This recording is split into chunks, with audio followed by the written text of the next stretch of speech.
Welcome to the Unconventional and Aspirational Careers podcast. I'm speaking with young people that have jobs that your students, Gen Z employees, or kids are looking up to find out what skills they use and how they got started. Today's guest is a YouTuber and Twitch streamer with over 165,000 subscribers on YouTube and another 43,000 followers on Twitch. He has over 50 million views across all of his videos. Perhaps the most interesting thing is that even though he's still young, he's been consistent on YouTube for over 10 years. My guest today is Jack WorkTheSpace Peachman. Yeah, it's been like 10 years. It was like when I first started it. And when I started then, it was not a job. We used to just go to a skate park with like an old flip camera phone that had like the most basic video editing capabilities and just film some stuff there. Like just messing around. It's something we do like in school holidays. I'm somewhat relieved those videos no longer exist on the internet because they probably were a little bit, I hate the word cringe, but they probably were a little bit cringe. And even back then, it just wasn't very cool. I thought like if you were doing gaming videos on the internet now at school and you've got 100 people watching, it's probably semi-cool in a weird way. Now, every young person under 16 probably watches a YouTube video every week. Back then, it was just a bit weird, YouTube as a platform. And like, it's weird to see how much kind of perceptions of it have changed just in the time that I've been doing it kind of over the last, I mean, if you include prior to doing my Football Manager stuff now, kind of the last 15, 16 years. That's interesting. So it sounds like before you even started doing Football Manager, you were just posting videos with your friends, just on the internet. Yeah, so we started doing that, and then I remember it got to a point where I was like, gaming videos will be cool. Like I saw a few people doing gaming videos, and at the time there was basically bits of hardware where you like plug your console into a device and you record it to a computer. I didn't understand that as like a 15, 16-year-old. So I used to get a tripod out, sit it in front of the TV, stick a flip camera. I don't know if you know what a flip camera is. It was a very niche kind of device that existed for like 2 years. And then the company went under. And this was like before camera phones were like just good. And I would literally just sit there and record myself playing Call of Duty 4. I remember it being at the time, years ago. It was really lame. It was really rubbish. But I kind of just enjoyed it. And I used it as a chance to experiment with doing video stuff. I think probably 9 out of 10 YouTubers who maybe you watch now probably started out doing something completely different to what they do now, kind of content-wise. And they basically spent 2 or 3 years just kind of learning by failing and just learning by figuring out if it's for them. Before we start on YouTube, I'd be interested to know, like, school or after school, you weren't thinking about YouTube as like a potential career, right? No, I was a very lost soul at school. I did not know what I wanted to do in my life. I remember kind of a pivotal moment in my life was at the end of year 9, the teachers go, right, you've got to pick what design and technology subject you want to focus on. And all my friends were doing food tech. So I was like, food tech. And they're like, food tech is full. I was like, what is there? Then they're like, there's graphic design or textiles. So I was like, I'll do graphic design. And actually that indirectly kind of resulted in me falling into a bit of a whirlwind where suddenly I learned what Photoshop was. This was like at a point where there weren't like loads of YouTube tutorials online for like different software. So I remember downloading it, not knowing what was going on and kind of stumbling through it and just experimenting.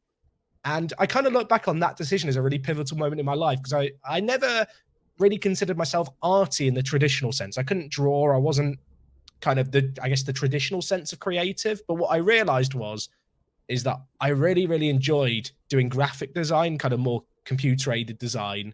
And actually, I was quite good at it. I didn't realize I was good at it at the time because I didn't think I enjoyed it. But there was like a point where I had a teacher and it just kind of clicked for me. And that kind of introduced me to that kind of online creation area. Because obviously when you're doing online videos, it's video editing, it's designing thumbnails, especially when you're starting out. And I was able basically to apply some of that for the first time ever, really. Some of the stuff I enjoyed at school in a subject to stuff I wanted to do in my own free time, which was kind of semi-unique, I feel like, at the time. Yeah, and you're right that YouTube wasn't like a job at that stage, but interesting to hear that you didn't want to do graphics to start with. It was like, oh no, food tech's full. You've got to do something else. It's very easy, isn't it, when you're at school to just follow what your friends are doing. You just want to be in a class with your mates. And I think that's probably part of what it was. I can't really cook anyway now. I'm rubbish at cooking. I actually think there was probably space on the food tech class and the teacher just didn't want me in it, to be honest. because she just knew I'd be a disruption. Having done different YouTube videos, my early teens, then doing the gaming videos and stuff, and then kind of having stopped for a while, I was able to apply some of the knowledge I'd learned at university. I feel like I developed a little bit as a person. When you go through education, you change a lot, like as an individual, based on the people you surround yourself with, the experiences you have. And kind of all of that, I feel like really worked towards me getting that formula where I did have all of those different skill sets to make it work. You mentioned some of the skills that you need to have. You need to be like a multi-skilled person to be able to do well or do good videos. Can you talk about some of those skills? I know you mentioned a bit about graphic design that you learned at school, but what are some of those other skills? Yeah, so I think the weird thing is that, like I said, it's so many different things. So you've got, first and foremost, you've got to be semi-entertaining as a person, and I think that is a skill you can develop. I think there's a natural charisma that some people have where you can put a camera on them for the first time and they will just shine. I'm not that person. I was a terrible speaker when I first started out. 10 years ago, when I watched my first videos, I ummed and I ahed. But over practice, you can get that. And I think that applies to a lot of different things. On YouTube, you've got to be successful in loads of different ways. So there's the initial, be entertaining on camera, be able to talk reasonably well. There is the ability to actually edit the videos well. I have some friends who are absolutely amazing at talking, but they will not edit their own videos because they know they are not very good at it, kind of thing. There's the aspect of graphic design, YouTube thumbnails, graphics, just on Twitter or wherever you are. You want something that stands out. You want something that looks at least a smidge professional. You then have, I guess, the aspect of actually being able to get your content out there. You need to have an understanding of stuff like search engine optimization. You need to be able to understand basically how to make content that people are going to watch. Like, that's a big thing, right? Like, if you're putting out videos in a really saturated area where there's tens of thousands of people doing the same thing better, why is anyone going to watch your stuff? And sometimes it's about having a unique idea. Sometimes it's about doing what people have already done, but just tweaking it slightly or reinventing it slightly in a way where it kind of clicks with people. And kind of you're looking for that kind of Goldilocks zone where you're doing all of those things semi-well, because ultimately, if you're lacking just one of them, you're going to struggle to make it full time. And I guess the blessing is that if you can get it to a certain level, you can then go on to hire people who can cover some of your weaknesses, right? But ultimately, when you're starting out, you kind of have to be able to be self-critical, recognize the stuff that you lack in, and try and be motivated enough, I suppose, to improve in those areas. Because without all of them, it will never be a career. It's kind of the sad reality. Like, it's something that you have to put years, hundreds of hours into to really get. And even then, it might not quite be enough, which is a really difficult thing. But what I would say is that you shouldn't feel kind of demotivated hearing that, because ultimately, in traditional media, in other companies, the individual skills of all those different areas are so desired for different job roles that you can easily pivot them. Was there like a moment for you where you were like, oh, actually, YouTube could be part of what I do for my career? There's different approach, right? So when I started, the motivation was never, I'm going to turn this into a career. Because even 10 years ago, when I started doing the content I do now and the brand that I use now, the most subscribed YouTube channel for Football Manager on YouTube had, I think, 1,000 subscribers, which is tiny. It was such a weird niche within a niche. And really, for me, it was a case of, if I make some videos, it maybe opens up the opportunity to go into the video games industry down the line. It can act as a bit of a portfolio. I'm doing all this creative stuff as part of my course. The degree that I did was design for digital media, which is quite a generalist course, but I felt like that kind of suited me because I wasn't sure what I wanted to do after education. And basically, I was able to take kind of the technical learnings that I'd learned at university. I went out there, and just as you get older, and you watch more and more YouTube, I think you start to recognize things a little bit more and understand how it works. I was able to apply all of that. But it wasn't until many years later that I thought, this could be a career. Like, I started out, I did it for a year. I got a job working for Football Manager, ironically. So I did videos on Football Manager. I applied for a job after I graduated thinking, well, I kind of want to work in video games. My portfolio, I don't think, is the strongest for different game jobs. But if I can get my foot in the door just working as a game tester, I'm quite good at being critical. I feel like I know Football Manager well. I've been talking about it for a year on YouTube. Like, maybe I have a chance of getting a job there.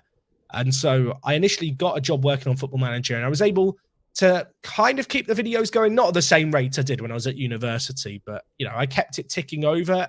But at that point, I was purely doing it because I enjoyed it. And at the end of every month, it maybe allowed me to afford a pizza or two. Like, that was kind of the motivation. Like, it was never in the back of my mind, this could be a career. It was just a case of, I really, really enjoy this.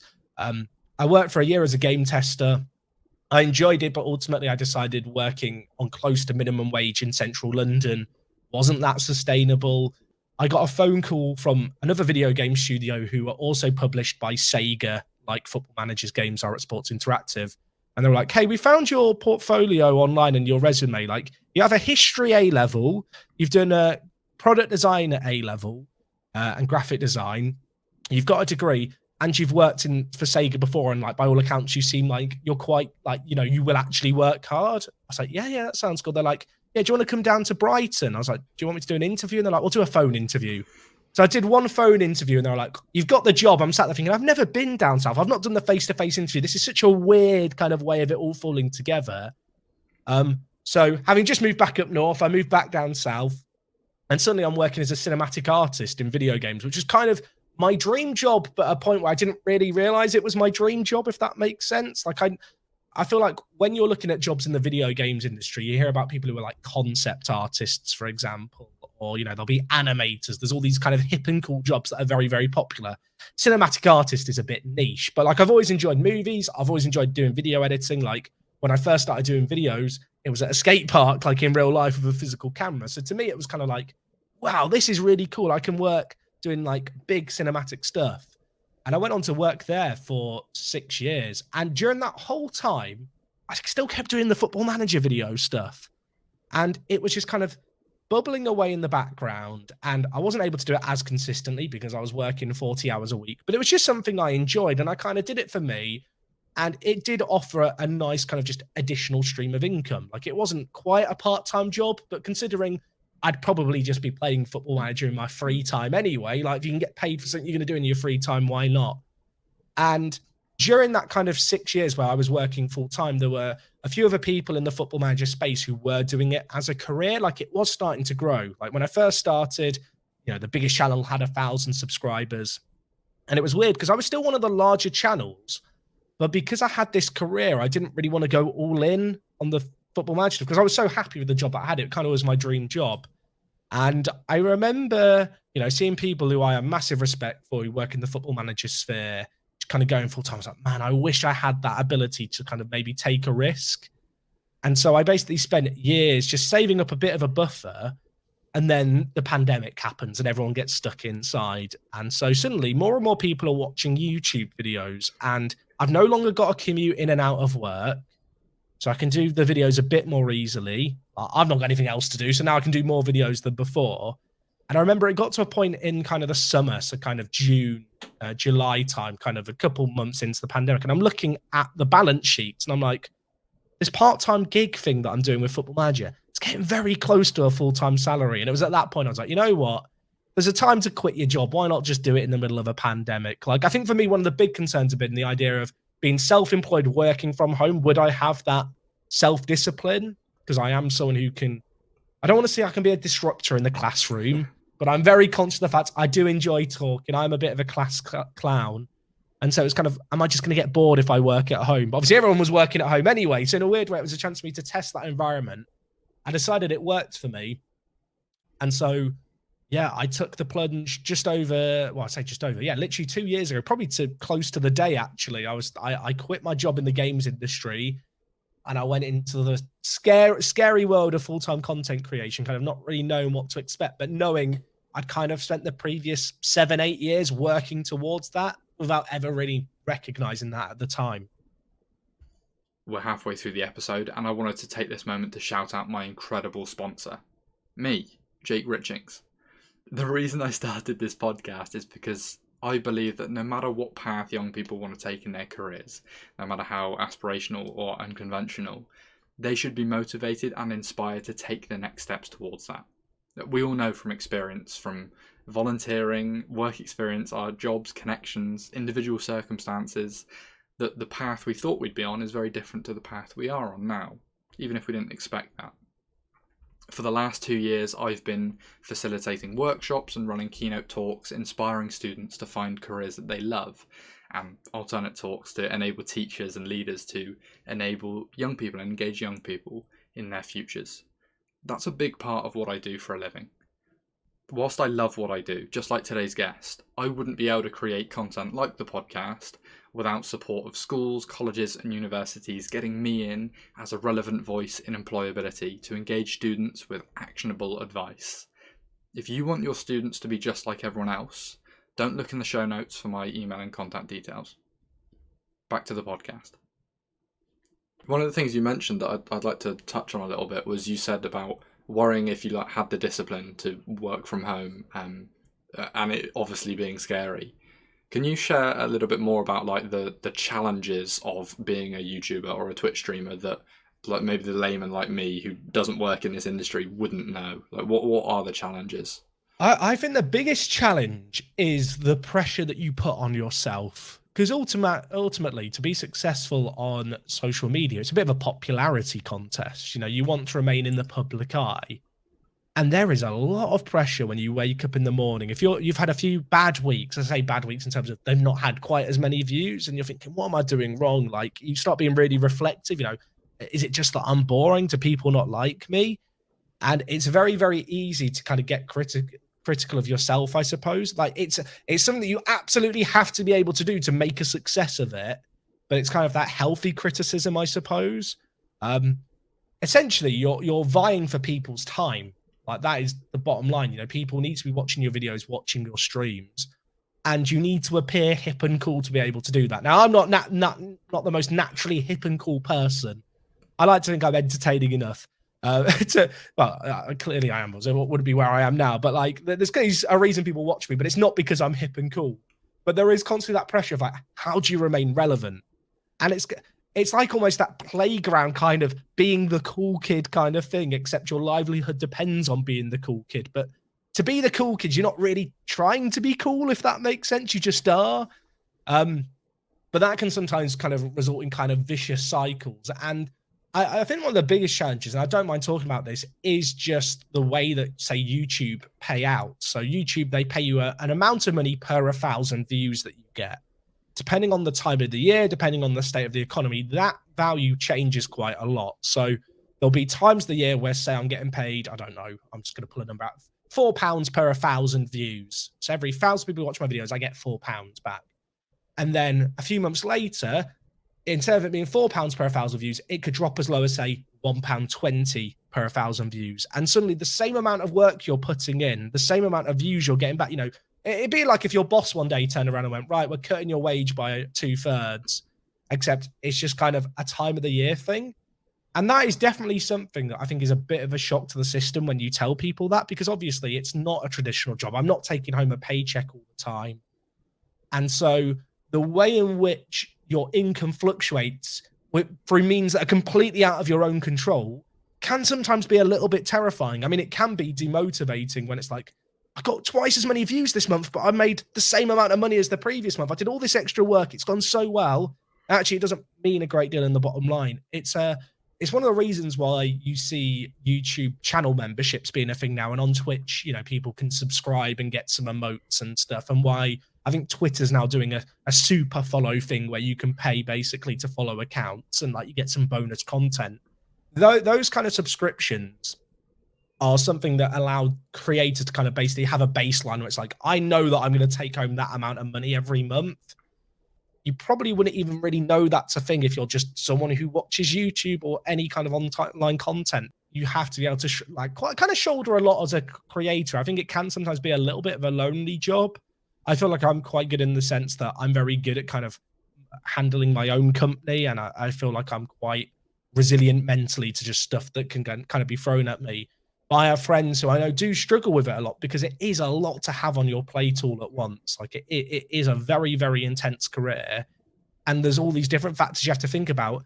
I mean, you hear, a lot about studies and how young people are affected by the pressure of social media and wanting to be popular on it and how it can kind of warp their perception of what happiness is and, influencers maybe people look up to. And that exact same effect is happening to the influencers involved as well, but like on a slightly different level, I suppose. Yeah, no, that's really interesting. Yeah, like I said, I resonate with that as well.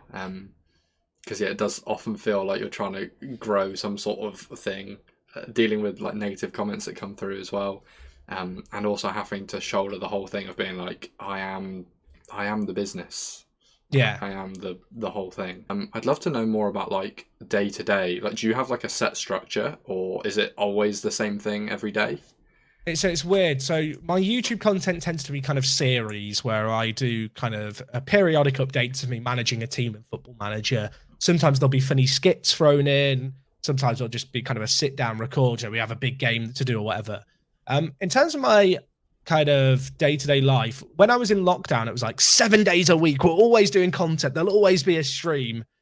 And I'll be honest, it burnt me out a little bit because you're just doing so much. It was a nice distraction, and I enjoyed it a lot because ultimately it was almost a weird form of social life at a period where everyone is stuck inside. You're engaging with people in comment sections, in live chats on Twitter and different platforms like that.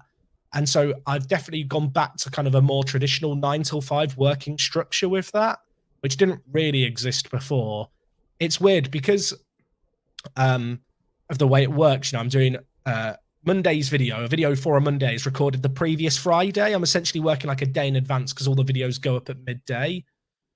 The beautiful thing, and I do not take this for granted with my job, is that if it's a case of I'm going away for the weekend or I want to have a week off, I can just sit and basically work back to back to back excessively, like, and cram it all into a few days. So there are times where I will just work 2 kind of 16 to 18 hour days and do all my work in 2 days, and then I can have a whole week free. And that is a luxury that I really do not take for granted. It's one of those things where when I was first doing that on occasion, I almost felt guilty about it. It's like, I'm doing this full time, but I'm not working 40 hours like in the traditional sense. This feels weird. Like, it doesn't feel right. And it's kind of that thing where you have to remind yourself that ultimately I was working on this probably 30 hours a week for 8 years to get it to the position it is now. I've kind of worked, I suppose, to be able to have that leniency with what my day-to-day life looks like. The other thing is, obviously, I do live streaming on Twitch, and streaming between the brackets of 9 till 5 when 50% of your audience are in the UK isn't really the smartest thing. I mean, it's fine when everyone's locked up inside and watching, they're working from home, I say with kind of quotations with my fingers, and they've got YouTube on their second screen or Twitch on their second stream. But I've definitely had to pivot that more recently to the point where I do now tend to stream more in the evenings. So I might stream kind of 9 till 11 at night, or I might stream a little bit earlier. It kind of, revolves a little around the social life, and it does eat into the social life, I suppose, a little bit during the week. But in return, what it does mean is that when I'm doing the YouTube stuff, I can do that in maybe 4 to 5 hours, like in a morning. I know that I've got a stream in the evening, but it basically gives me a block where for the whole afternoon, I can chill out. I love the ability to be able to go out at 1 in the afternoon and watch a movie when the cinema is empty and like there's no one else around. The thing that I really enjoy about the job is just how flexible it is. Like, I have to be disciplined. If I don't do the work, I don't get paid, like in the same way it is with any other job. But that ability where I don't have I clock in at 9, I leave at 5 kind of thing. There'll be days where it's like, I want to stay in bed until 10, or I want to watch the latest episode of Westworld that came out first thing Monday morning, and I can start a little bit later and work a little bit later. And ultimately, as long as the product is out the following day at midday, it doesn't matter so much. But on the flip side, I talked about that need to kind of constantly be in the public eye. I can never disconnect from stuff like Twitter on my phone, like 24/7, 7 days a week. Even when I'm not doing videos, there will be people tweeting me. There will be people interacting with me. You constantly basically want to be popping up in people's, say, Twitter feeds or YouTube feeds or whatever it is, just to remind people that you exist for that whole kind of, remaining in the forefront of people's minds.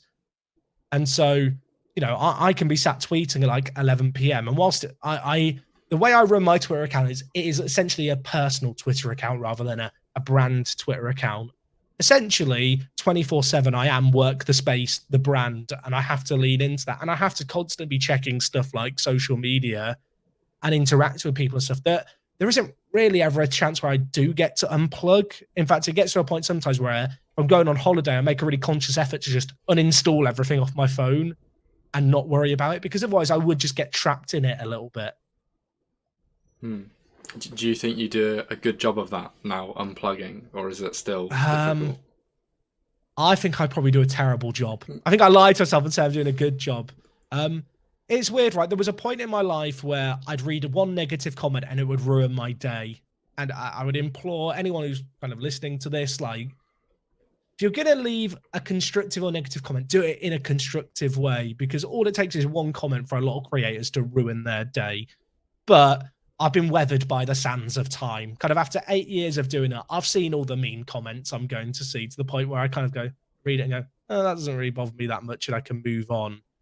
Do I unplug very well? I think I do better than I used to. We'll say that. And I definitely don't. I'm definitely better at just kind of ignoring stuff when I need to. But I am kind of constantly on edge. If my phone pings, it's like, someone tweeted me. Is it a business email? Is it a company that have reached out to me? You know, there is this weird thing where you are kind of just wired in 24/7, even when you like to think you have unplugged a little bit. Yeah, no, I can understand that. There's one more question that I've got written down, and I purposely didn't want to give you a heads up on this one. Oh, excellent. I love a curveball. There are loads of people that want to have careers in YouTube, loads of people that start having careers of YouTube, but maybe don't get to the same level you're at. So I want to know, Jack, like, what is special about you? You know, character traits, personality. What is it that's meant you're able to do this when so many other people might like struggle or not get this far? I think it's probably just persistence. Like I said, I started doing kind of skateboarding videos and then moved on to kind of just recording with a camera on my screen. Like, when I think about it, I have made a career out of what I do for the last kind of 2 years doing it full time. I basically spent 13 years before that just failing and experimenting and learning. And there's lots of people who will set up a YouTube for the video, you know, for the first time. They'll do a few videos. They might not get many views, and then they just stop after like a week or two. Like, and I've done that with different channels as well in that period of time before that. But I kept sticking at it. I was very self-critical of stuff. You know, I'd always go back and look at my previous thing and go, why didn't that do well? And like really kind of hone in on it. And it's very easy to record a video and go, you know, the endorphins are going, the dopamine hits there. You go, that video was great. No one's first videos are ever good. Like, I go back and watch videos from even a few years ago, and I think I've taken such a big step forward. And I think a lot of it is just that kind of persistence and willingness to fail, because I think you learn more from your failures than kind of just what you do successfully. I love that. No, thank you. And like I say, it's really interesting to hear someone that is still young, and just saying, like, I've been doing this for 13 years. Like, that to me is incredible.